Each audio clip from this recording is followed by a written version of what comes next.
Bienvenue, aujourd'hui on va décortiquer un outil fascinant pour mieux se comprendre et mieux communiquer, la programmation neurolinguistique ou PNL pour les intimes. C'est une approche qui donne des clés pour vraiment transformer notre manière d'interagir avec les autres. On a tous déjà vécu ça, n'est-ce pas? Être face à une même situation et pourtant avoir l'impression de vivre sur deux planètes différentes de la personne en face. Eh bien la PNL nous offre une explication assez bluffante à ce phénomène. Alors, voici le programme. On va d'abord décoder ce que veut dire PNL. Ensuite, on explorera quelques idées clés, les piliers de cette approche. Et on terminera avec des outils très concrets, des choses qu'on peut commencer à observer dès la fin de cette présentation. Allez, c'est parti?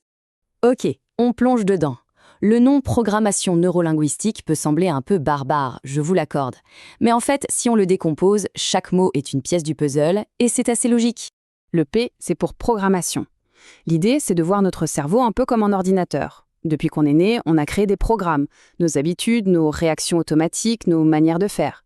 La PNL, elle, s'intéresse à comment on peut identifier ces programmes et, si on le souhaite, les mettre à jour.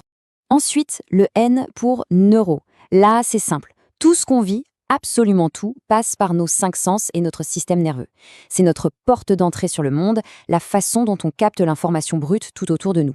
Et enfin, le L pour linguistique. C'est un peu la partie visible de l'iceberg. Tout ce qu'on a traité avec notre système nerveux, tout ce qui tourne dans notre tête, eh bien ça finit par sortir, à travers les mots qu'on choisit bien sûr, mais aussi à travers nos gestes, notre posture, bref, notre langage verbal et non verbal.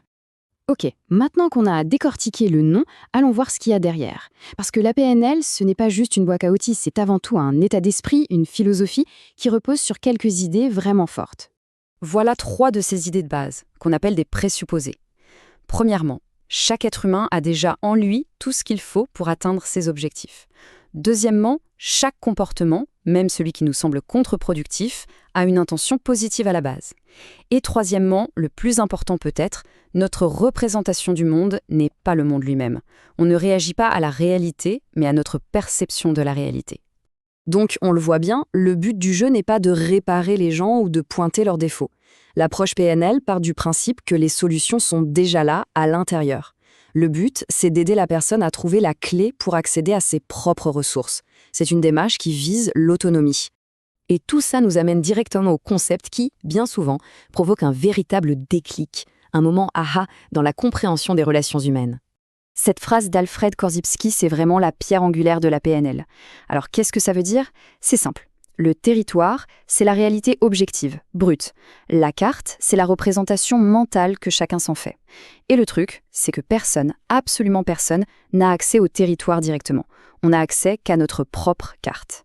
C'est un peu comme cette image. On est tous des artistes qui peignons notre propre vision du monde.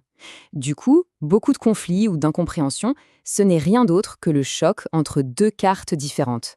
La PNL nous invite à devenir de curieux explorateurs des cartes des autres, plutôt que de passer notre temps à défendre la nôtre, comme si c'était la seule vérité. D'accord, mais alors, comment on les fabrique, ces cartes personnelles? La PNL nous dit qu'on le fait principalement à travers nos sens. Et elle propose un modèle très simple pour comprendre ça, le modèle VAK. VAK, c'est tout bête, visuel, auditif et kinesthésique. L'idée, c'est que même si on utilise tous nos sens, on a souvent tendance à en privilégier un pour percevoir, traiter et mémoriser l'information. Par exemple, pour se souvenir d'une personne, le visuel se rappellera de son visage, l'auditif du son de sa voix et le kinesthésique de l'émotion de la poignée de main. Allez, on passe à la pratique, parce que c'est bien beau tout ça, mais comment on fait pour deviner le canal sensoriel préféré de quelqu'un? Eh bien, la PNL nous donne une vraie petite boîte à outils pour apprendre à lire les indices. Ce tableau, il est super parlant. Rien que la posture. Une personne à dominante visuelle sera souvent plus droite, plus tendue vers l'avant. Le kinesthésique, lui, sera plus détendu, plus ancré. Quant à l'auditif, remarquez bien, il penche souvent la tête sur le côté, comme pour mieux écouter. Même la voix change. Elle est rapide et aiguë pour le visuel, mais plus posée et grave pour le kinesthésique. Et là, on a un autre indice qui est juste fascinant, les mouvements des yeux. Quand quelqu'un réfléchit, ses yeux bougent sans qu'il s'en rende compte. Et ces mouvements ne sont pas anodins. En général, un regard qui monte, c'est la recherche d'une image. Un regard qui part sur les côtés, c'est lié au son. Et un regard qui plonge vers le bas, c'est souvent connecté à une sensation, une émotion. C'est comme une petite fenêtre ouverte sur sa manière de penser. Et bien sûr, il y a le langage. C'est peut-être l'indice le plus facile à repérer. Une personne à dominante visuelle va utiliser des expressions comme « je vois ce que tu veux dire »,« c'est clair pour moi ». L'auditif dira plutôt « j'entends bien ce que tu dis » ou « ça sonne juste ». Et le kinesthésique, lui, va parler avec son ressenti.